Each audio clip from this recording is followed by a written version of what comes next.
Babyborn, babyborn. Hej og velkommen til Babyborn News. Jeg er jeres vært i aften, og mit navn er Thomas Vinkved. I dag skal vi snakke om nogle forskellige emner. Vores første emne handler om kæmpen Katrine fra Næstved. Og så skal vi også snakke lidt med Dukke Lise, som er blevet overfaldet i sin lejlighed i torsdags. Vi skal også se nogle billeder fra det nybagte ægtepar fra London, som jo lige er blevet gift. Prins og prinsesse Julia. Og så skal vi også have vejret. Så videre ud til Næstved, hvor vi skal snakke lidt med Kat. Ja, og Katrine, jeg kan jo se, at du er kommet ud i det grønne.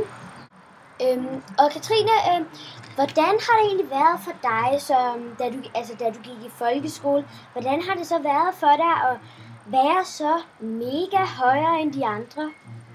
Altså, det har selvfølgelig været svært, men jeg har haft sådan en rigtig dejlig klasse, som bare har virkelig lukket mig ind, selvom jeg nogle gange var 3 gange så høj som dem. Men selvfølgelig har det været lidt svært også, når jeg skulle sidde inde i klassen og skulle have specielle stole, og når jeg skulle ud og lege og sådan noget i frikvarteret. Men på den anden side var det også lidt smart, fordi så kunne jeg snyde mig ind alle mulige steder, fordi folk troede, jeg var voksen og sådan noget. Så det har faktisk været rigtig okay.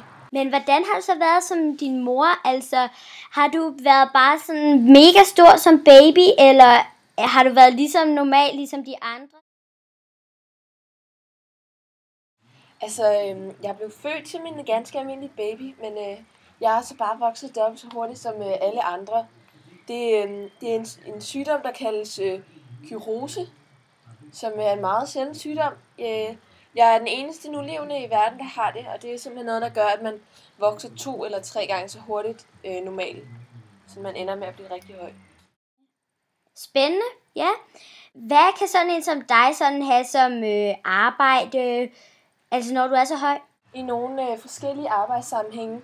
Lige nu der spiller jeg professionel basketball, og der kan man jo sige, at jeg er næsten højere end kurven, så jeg kunne bare ligesom vade igennem banen og op med. Så jeg er rigtig populær og på vej mod toppen, så det er skide fedt.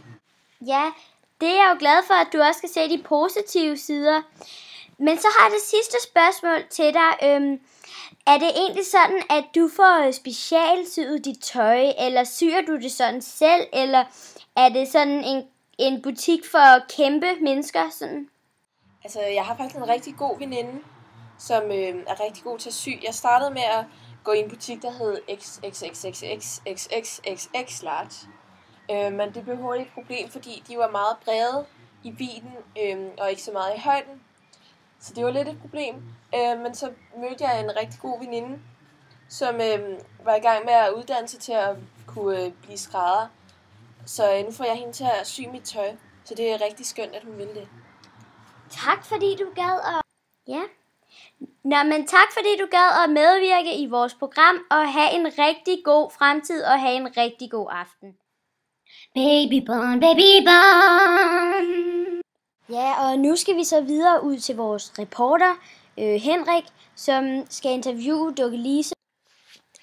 Tak, Thomas. Jeg står her med Dukke Lise, som i går var offer for det her overfald. Ja. Og Dukke Lise, kan du lige kort ridse op, hvad det var, der skete den aften? Jamen, det der skete, det var, at jeg sad i min stue og dasede lidt foran fjerneren, og så hører jeg nogen gå rundt ude i mit køkken. Så jeg går jo så selvfølgelig derud for at tjekke, om det bare er noget, jeg hører, eller om der faktisk er nogen. Da jeg så kommer derud, så ser jeg, at der står en mand derude, og jeg bliver selvfølgelig rigtig, rigtig bange, og jeg løber over mod min hoveddør. Ja. Men så finder jeg ud af, at der er flere bagmænd, og en af bagmændene, han kommer ud fra mit toilet, som er ved siden af min hoveddør. Og han holder fat i mig, og så kommer min gerningsmand jo så. Og han gør det her, at han slår mig i øjet, og det er jo så derfor, jeg har det her. Vi kan lige se nærmere her. Ja, jeg har det her for øjet her. Ja, en plaster her. Det lyder da forfærdeligt. Ja, det er jo også rigtig Hvordan kommer du ud af den her knibe? Altså, altså min genboer, altså lejligheden ved siden af, har så hørt det, og hvis nok har set nogle mænd gå derind, men de troede først, det var nogle af mine venner, og så de har så ringet til politiet, som så kommer jeg er lige ved at bare give op på den måde. Men så redder de mig heldigvis i det sidste sekund, og nu er de her mænd så varetægtsfængslet. Fængslet hedder det, undskyld. Ja, det lyder sandelig godt. Har du sat nogen ekstra lås på din dør nu her om aftenen, eller? Nej, egentlig ikke. Altså, jeg er ikke så bange af mig nu. Altså, selvfølgelig er jeg jo lidt mere skræmt nu, men altså, jeg tror ikke, jeg har brug for det, fordi jeg har ikke hørt grunden til, at de egentlig ville overfalde mig helt endnu. Det er sådan, det får jeg at vide af politistationen, når det er, de har fået det ud af mændene. Okay. Det er godt, du er uskat. Tak fordi du vil medvirke her i Babyborn News. Ja, tak fordi jeg måtte. Tilbage til studiet. Og vi siger tak til Doglise og Henrik. Nu skal vi videre til nogle billeder fra brudeparret i London.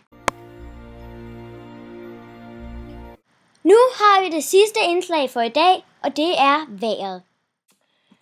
Tak for det, Thomas. Og nu til vejret. Som I nok har bemærket i dag, har det været et strålende vejr med højt solskin. Det bliver det også lidt i morgen, dog med lidt flere skyer. Og så kommer vi altså ind i en periode, hvor der trænger sig et lavtryk op nede fra syden af. Så I kan se, om fredagen der bliver der lidt gråvejr, og der kommer lidt regn og sådan noget. Men på mandag skulle det gerne lyse op igen, fordi så får vi lidt højtryksluft ind igen. Og det er jo altid rart. Så husk paraplyerne, og det var altså alt fra vejret i dag. Tilbage til dig, Thomas. Tak skal du. Og ja, tak for i aften. I kan se vores næste program kl. 21 i aften. Så hold jer opdateret på www.babybornnews.dk. Tak for i aften. Babyborn, babyborn.